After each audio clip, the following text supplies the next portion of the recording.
Trump rejects Tomahawk missile aid for Ukraine, calls for war to be self-resolved.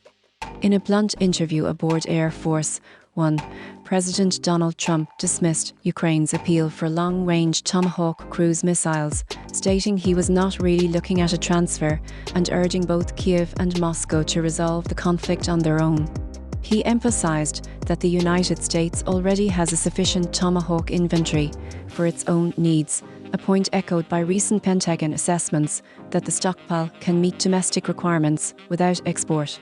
Trump's remarks came after a recent conversation with NATO Secretary General Mark Rutte, where he reiterated his hesitancy to provide such advanced weaponry.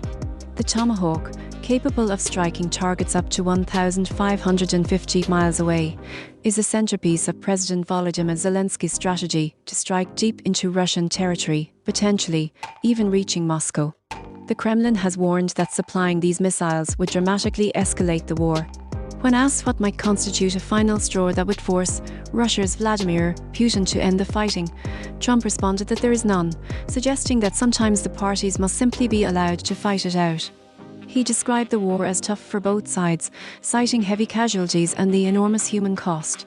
The president also highlighted the complexity of operating Tomahawk systems, recalling his earlier comments that Kyiv would need extensive US training to deploy them effectively. Nevertheless, he acknowledged Ukraine's growing self-reliance, noting successful drone strikes on Russian infrastructure, such as the recent attack on the Tuapse oil port that caused a fire and temporary airport closures. While the White House remains reluctant to green-light a direct sale, it has not entirely ruled out the possibility of routing Tomahawks through NATO allies for eventual Ukrainian use.